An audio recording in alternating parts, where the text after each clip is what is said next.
안녕하세요. 하수연 자매입니다. 아침 저녁으로는 쌀쌀하고 더 이상 선풍기를 키려 하지 않을 때 가을이 오고 있음을 알아채는 것 같습니다. 봄이 오기 전에 교회에 가지 못하기 시작했는데 벌써 가을이 오다니 시간이 정말 빠른 것 같습니다. 교회를 가지 못하는 와중에도 하나님의 사랑과 여러분의 사랑을 다양한 모습으로 느낄 수 있어서 돌이켜보면 참 감사한 시간들인 것 같습니다. 엘마서 32장에는 가난한 계층에 대해 나옵니다. 선교사들의 노력으로 가난한 계층의 백성들이 복음을 받아들이게 되었습니다. 하지만 그들은 겉모습이 남루하다는 이유로 회당에 들어가 예배 드릴 수 없게 되었고 그들의 우두머리는 엘마를 찾아가게 됩니다. 엘마의 반응은 어땠을까요? 엘마서 6절과 12절에는 이렇게 나와 있습니다.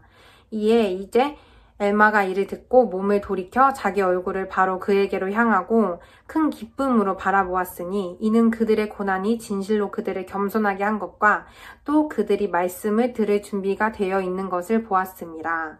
내가 너희에게 이르노니 너희가 겸손하게 되고 또 지혜를 배우도록 너희가 너희의 회당에서 쫓겨난 것이 잘된 일이라. 이는 너희가 지혜를 배움이 꼭 필요함이요 이는 너희가 불갑을 겸손하게 되었습니다.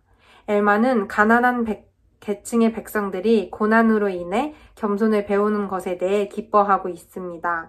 또 16절에는 이렇게 나옵니다. 그러므로 어찌할 수 없어 겸손하게 됨이 없이 스스로 겸손하여진 자들은 복이 있도다. 고난으로 인해 겸손을 배우는 것을 넘어서 스스로 겸손을 선택하는 자들에게 더 큰 축복을 주신다는 내용입니다. 겸손이란 과연 무엇일까요? 신앙에 충실함에는 그것은 연약함, 수줍음 혹은 두려움의 표시가 아니라 자신의 진정한 힘이 어디에서 나오는 것인지 알고 있다는 암시이기도 하다라고 나와 있으며 쿠엔틱 엘쿡 장로님께서는 그것은 영적인 힘의 근원입니다 라고 말씀해 주셨습니다. 그 전까지 겸손은 제가 선택할 수 있는 것이 아니라고 생각해 왔습니다. 또한 내가 가진 것을 자랑하지 않는 것, 다른 사람의 생각을 존중해 주는 것이라고 생각해 왔습니다. 물론 중요한 덕목이겠지만 엘마서 32장을 공부하면서 겸손이란 내가 선택하는 것, 나의 진정한 힘이 어디서 나오는 것인지를 알고 하나님께 의지하는 것임을 배웠습니다. 지금 오빠는 군대에 가 있고 부모님께서 외출하셔서 집에 혼자 있던 어느 날 안방으로 물건을 찾으러 들어갔습니다. 자연스럽게 불을 켜 물건을 찾았고 방으로 돌아가기 위해 불을 끄는 그 순간 저는 스위치를 보며 겸손히 떠올랐습니다. 내가 만약 어두운 방 안에서 스위치의 위치를 몰랐다면 불을 켜 물건을 잘 찾을 수 있었을까? 라는 생각이 들며 나의 영적인 힘의 근원을 아는 것과 일맥상통한다는 생각이 들었습니다. 우리가 살아가는 세상은 마치 깜깜하고 아무것도 보이지 않는 안방과 같습니다. 우리는 깜깜한 안방에서 물건을 찾는 것과 같은 수많은 도전과 어려움을 겪기도 합니다. 제가 스위치의 위치를 알고 불을 켜 물건을 잘 찾을 수 있었던 것처럼 우리의 진정한 힘이 어디에서부터 발휘되고 실현되는지 안다는 것은 고난 중에 겸손할 수 있고 하나님 아버지께 의지하며 협착하고 좁은 길로 잘 걸어갈 수 있다는 것입니다. 삶에서 겸손이라는 힘이 발휘될 때 어떠한 환경의 영향이 아닌 개인과 하나님의 힘으로 우뚝 서 있을 수 있는 것 같습니다. 말씀을 준비하면서 저는 과연 겸손한 사람인가? 라고 자문해 봅니다. 하나님 아버지께서는 제가 넘어져 가만히 울고 있는 것이 아닌 고난 속에 배움을 찾고 우뚝 일어나 다시 나아가는 자매가 되기를 원하신다는 것을 잘 알고 있습니다. 저에게 진정한 힘의 근원은 하나님이시며 예수 그리스도이십니다. 그분의 속죄를 통해 다시 나아갈 수 있다는 사실을 간증드릴 수 있습니다. 부천와드에서 함께 복음 생활할 수 있음에 너무나도 행복합니다. 저에게 겸손의 모범을 보여주시는 회원분들께 너무나도 감사드립니다. 발전된 모습으로 다시 뵙기를 소망합니다. 복음을 제가 정말 사랑합니다. 이 교회가 참됨을 잘 알고 있습니다. 올문경이 참됨을 알고 있습니다. 모든 것을 사랑하는 예수 그리스도의 이름으로 전해드립니다. 아멘.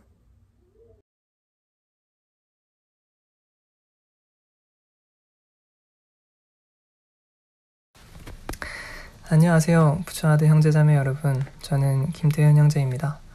오늘 제가 말씀드릴 주제는 부름입니다. 저희 교회 회원으로서 대부분의 회원들은 서로 다른 부분에 책임을 갖고 봉사하는 부름이 있습니다. 때로 우리는 많은 시간과 노력을 투자해야 할 때도 있습니다. 봉사로 시작한 일이 너무 큰 짐이 되거나 많은 부담과 스트레스를 유발할 수도 있습니다. 우리는 바쁘게 돌아가는 이 삶 속에서 어떻게 그리고 왜 이런 부름을 받아야 할까요? 저는 선교 사업을 하면서 몇몇 회원분들이 이 부름에 지치고 회의적인 모습을 볼 때면 이런 생각을 했습니다. 이런 어려움을 겪고 있는 분들에게 이 문제의 답으로 그저 단순히 도움이 될 거예요. 하나님께서 축복해 주실 겁니다. 이것보다 좀 더 진지한 답변이 필요하다고 생각합니다. 저는 먼저 우리가 이 세상에 온 목적에 대해 다시 생각해 봤습니다. 우리는 이 필멸의 삶 동안 선과 악을 경험하고 올바른 일을 선택하는 것을 배움으로써 하나님 아버지와 예수 그리스도와 같이 닮기 위해, 즉 많은 것을 경험하고 배움으로써 하늘 부모가 되기 위한 준비를 하기 위해 이 세상에 오게 되었습니다. 사람들에게 불멸과 영생을 가져다 주는 것, 이것이 하나님께서 궁극적으로 원하시는 일입니다. 그분은 이 목적을 이루시기 위해 모든 것을 창조하셨습니다. 그렇다면 우리가 받은 이 부름과 이 삶의 목적은 어떤 연관이 있을까요? 에베소서 4장 11절에서 14절에는 부름의 목적이 나와 있습니다. 그가 어떤 사람은 사도로, 어떤 사람은 선지자로, 어떤 사람은 복음을 전하는 자로, 어떤 사람은 목사와 교사로 삼으셨으니 이는 성도를 온전하게 하여 봉사의 일을 하게 하며 그리스도의 몸을 세우려 하심이라. 우리가 다 하나님의 아들을 믿는 것과 아는 일에 하나가 되어 온전한 사람을 이루어 그리스도의 장성한 분량이 충만한 데까지 이르리니 이는 우리가 이제부터 어린아이가 되지 아니하며 사람의 속임수와 간사한 유혹에 빠져 온갖 교훈의 풍조에 밀려 유동하지 않게 하려 함이라. 이 구절에 나오는 것처럼 성도를 온전하게 하여 그리스도의 몸을 세우려 하심이고 이제부터 어린아이가 되지 아니하여 사람의 속임수와 간사한 유혹에 빠지지 않게 하기 위함이라고 하셨습니다.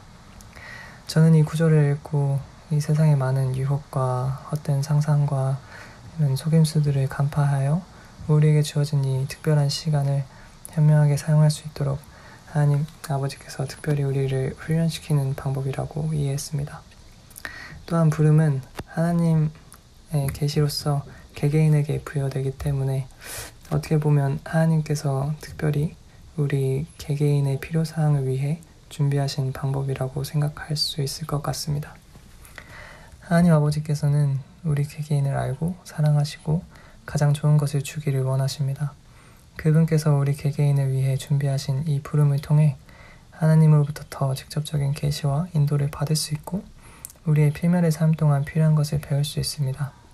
그리고 우리는 감독님을 통해 오는 이 계시, 부름을 정말로 나를 위한 하나님의 손길인지 개인적인 기도를 통해 하나님께 물어볼 수 있습니다. 물론 부름을 받고 봉사하는 것이 쉽지는 않습니다. 하지만 개개인을 위해 주어진 하나님의 손길인 바로 이 부름은 우리의 필멸의 삶을 위해 가치 있는 일이라고 생각합니다. 우리는 부름을 수행하면서 많은 어려움에 부딪힙니다. 많은 인내와 겸손이 필요할 수 있고 너무 미숙하고 엉성하다고 생각해서 부름을 잘 수행할 수 있을지 의문이 들 수도 있습니다. 하지만 우리의 삶 속에서 이러한 경험은 이미 많이 겪어왔습니다. 한 가지 예로 아이 성장 발달 통계 자료에 따르면 갓 태어난 아기가 직접 서서 걷기까지 수천 번을 넘어진다고 합니다. 수천 번의 노력과 수천 번의 실패 후에 비로소 직접 서고 걸을 수 있었습니다. 그 누구도 처음 하는 일을 뛰어나게 잘할 수는 없습니다. 그렇기 때문에 우리는 계속 연습해야 하고 도전해야 합니다. 부름도 마찬가지로 우리가 성장하고 발전하는 과정 중에 하나라고 생각합니다. 그리고 우리는 이미 수천 번의 실패를 경험했습니다. 그렇기 때문에 우리가 부름을 수행하는 일에서 인내하고 경험하고 하나님으로부터 도움을 받기 위해 노력한다면 하나님의 도움으로 결국 그분께서 원하시는 대로 우리가 성장할 수 있고 다른 사람을 도울 수 있다는 것을 알고 있습니다. 마지막으로 우리가 어디에서 어떤 부름을 받든지 혹은 부름을 받았지 않든지 상관없이 하나님 보시기에 모두 소중하고 그 특정한 시기에 필요한 존재라고 생각합니다. 스테이크 회장단으로 혹은 지역 회장단으로 봉사하든지 아니면 작은 지부에서 혹은 부름이 없든지 상관없이 하나님 아버지의 계획 안에는 적절한 때가 있고 그분의 일을 하는 우리는 모두 그분의 계획에 꼭 필요한 사람들이라고 생각합니다. 이번 와서나를 따르라 힐라면서 11장 17절에서 23절 니파이의 동생 리아에 관하여 알 수 있는 점은 무엇인가? 라는 질문에서 더 잘 느낄 수 있었습니다. 이 구절에서 니파이의 동생 리아이는 몇 구절 나오지 않고 주로 선지자로 부름받은 니파이의 활약이 크게 나옵니다. 하지만 19절의 리아이도 의에 관한 것으로는 니파이 못지 않다고 했고 참된 교리의 요점을 알고 있다고 했습니다. 그래서 개인적으로 리아이의 입장이라면 형인 니파이만 주목받고 큰 선지자라 불리는 것이 불공평할 수도 있지만 그는 하나님의 계획 안에 또 다른 것에 필요했다고 생각합니다. 심지어 그 외에 언급되지 않은 많은 훌륭한 사람들도 겉으로 보기에 중요해 보이지 않을 수도 있지만 하나님이 보시기에 모두 소중하고 그분의 계획 안에 꼭 필요한 사람들이라고 생각합니다. 그러므로 우리는 어떤 부름을 하든지 혹은 부름이 없든지 그분의 일을 하기 위해 꼭 필요한 존재들입니다. 작은 일로 큰 일이 이룰 수 있듯이 우리의 작은 노력들이 큰 일을 만들 수 있다는 것을 간증드립니다. 저는 하나님 아버지께서 우리가 지상에서 성장하고 발전할 수 있는 이 특별한 기회를 주신 것에 너무 감사드립니다. 항상 부족하고 미숙하지만 계속해서 다시 일어나고 도전할 수 있는 기회를 주신 것에도 감사합니다. 하나님 아버지께서는 우리 하나하나를 알고 계시고 사랑하신다는 것을 알고 있고 부름을 통해 우리가 그분을 만나기 위한 준비를 할 수 있다는 것을 간증드립니다. 이 모든 것을 예수 그리스도의 이름으로 간증드립니다. 아멘.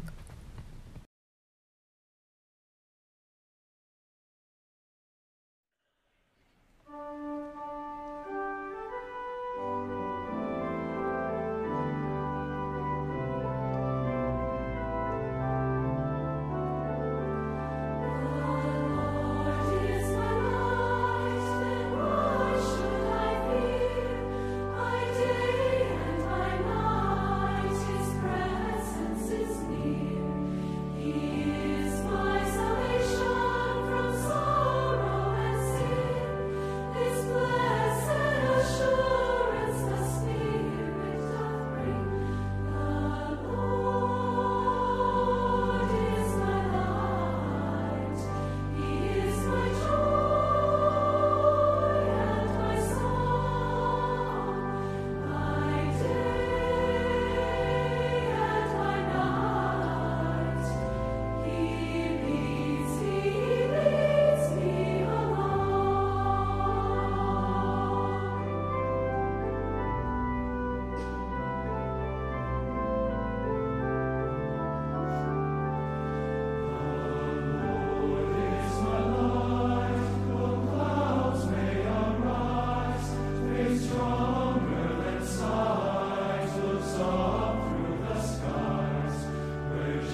부천화도 회원 여러분 안녕하십니까?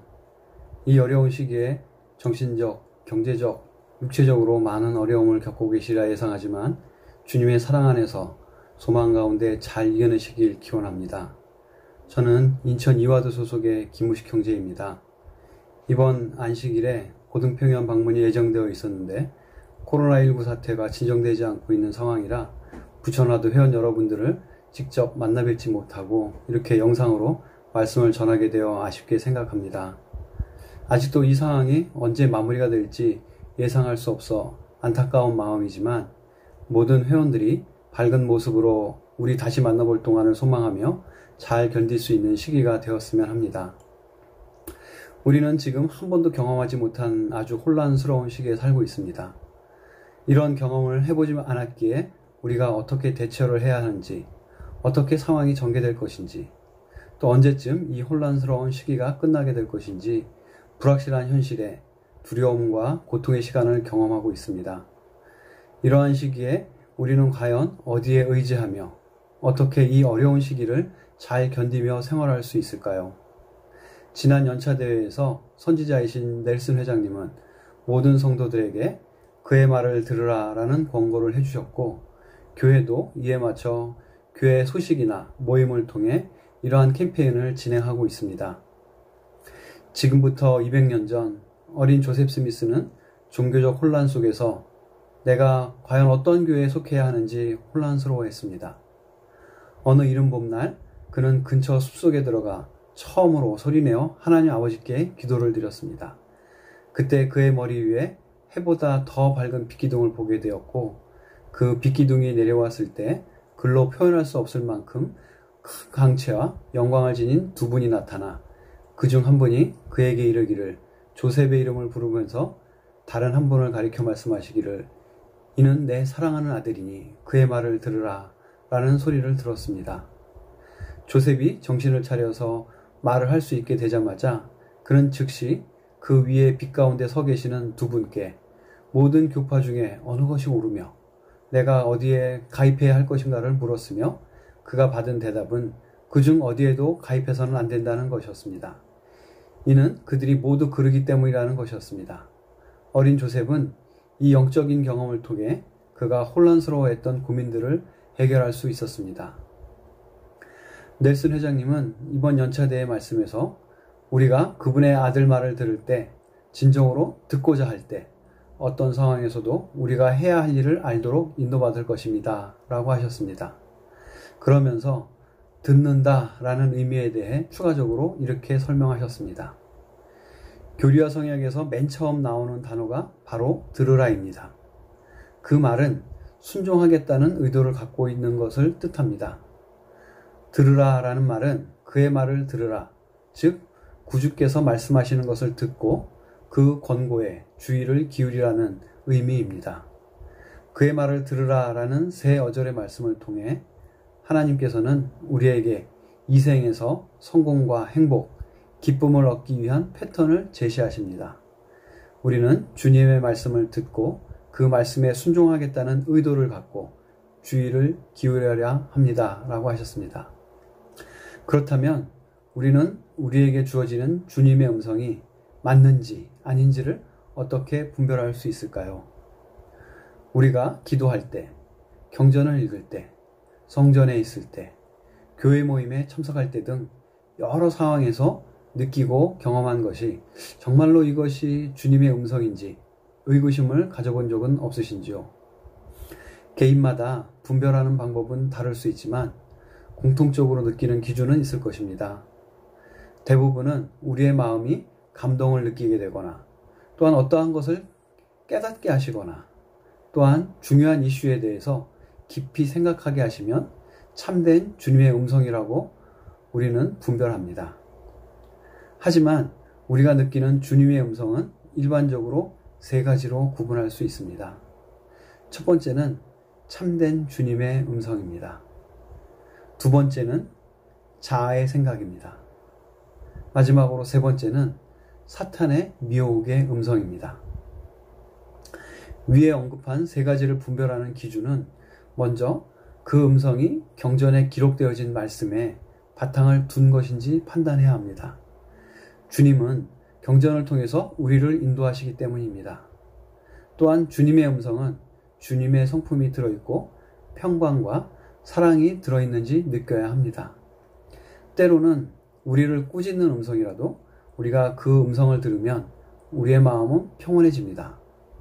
그러나 육신의 말은 옳은 말처럼 들리지만 하나님의 사랑이 없기 때문에 우리 마음속에 때로는 분노가 일어나고 시기와 미움의 마음이 들게 하고 교만해집니다. 즉, 나 자신을 중심으로 생각하게 되어 나 아니면 안 돼 라는 교만으로 빠지게 됩니다. 로마서 8장 6절과 7절에는 육신의 생각은 사망이요 영의 생각은 생명과 평안이라. 육신의 생각은 하나님과 원수가 되나니 이는 하나님의 법에 굴복하지 아니할 뿐 아니라 할 수도 없음이라 라고 하셨습니다. 더구나 사탄이 하는 미혹의 음성도 우리가 느끼기에는 아주 감미롭고 그럴듯하게 만들어지지만 자아의 생각보다 더 치명적으로 우리를 파멸의 길로 인도합니다. 우리는 사탄이 하는 이 미혹의 말을 주님의 음성으로 잘못 이해하는 경우가 종종 있습니다. 이처럼 우리는 주님의 음성을 듣기 위해 노력하는 삶을 살지만 분별하는 능력을 갖추지 않으면 때때로 잘못된 선택과 결심을 할 수도 있습니다.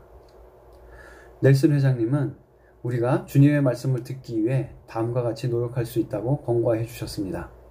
첫 번째는 경전을 상고하는 것입니다.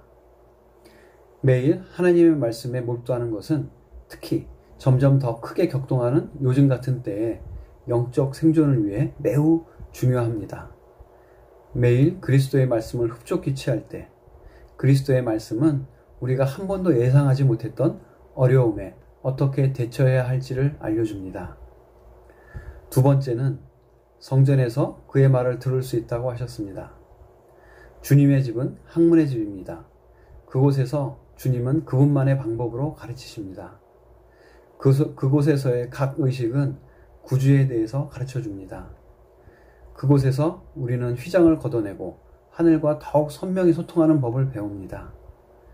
그곳에서 우리는 대적을 꾸짖는 법과 우리와 우리의 사랑하는 이들을 강화하기 위해 신권의 권능을 사용하는 법을 배웁니다.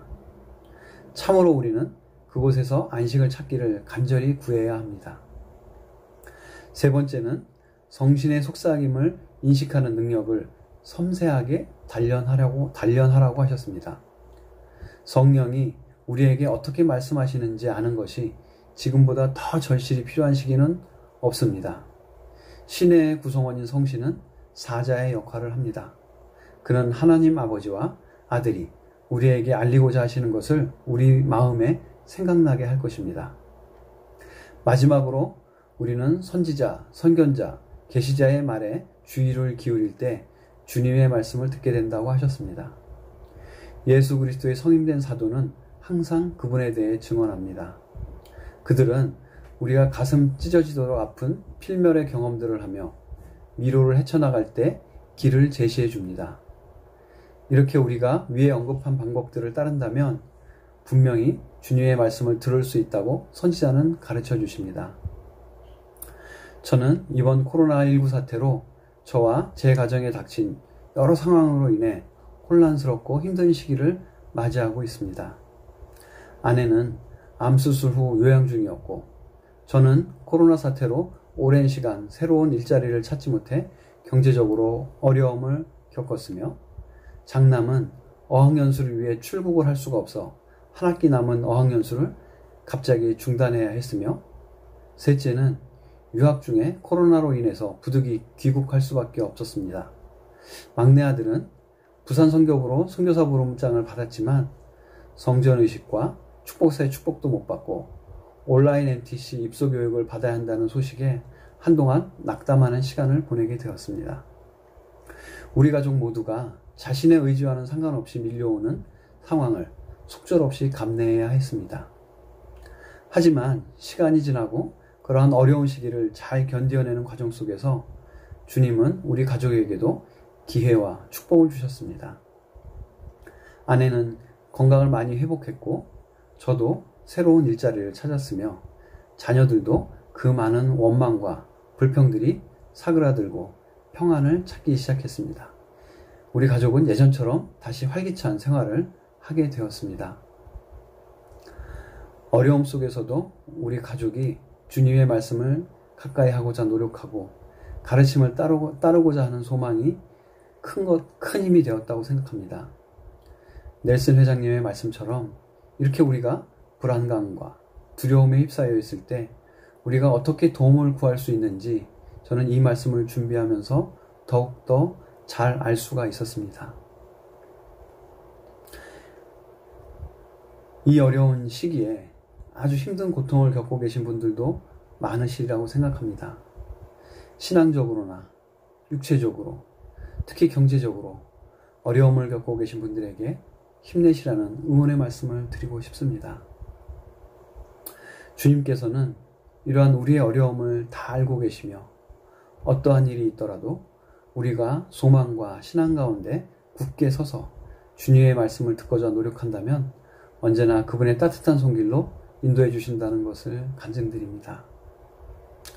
우리가 언제 다시 교회에서 다시 만나서 대면 예배를 볼 수 있을지 그 시기를 예상할 수는 없지만 우리가 그러한 시기를 서로 소망 가운데 갈망하고 또 그러한 소망들이 우리 모두가 하나가 되었을 때 아마도 우리가 교회에 모여서 주님께 우리 예배 드릴 수 있는 그러한 시간이 더욱 빨리 올 수 있지 않을까라는 생각을 합니다.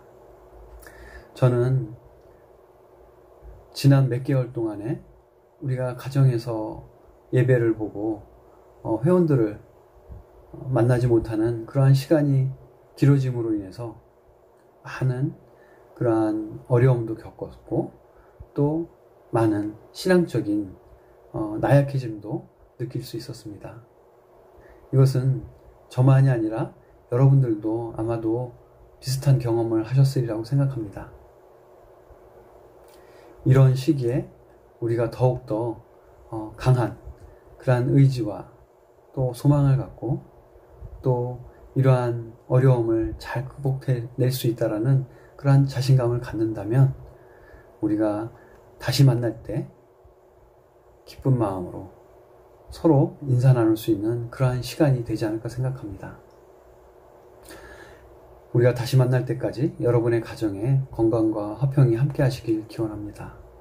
이 모든 말씀을 예수 그리스도 이름으로 말씀드립니다. 아멘.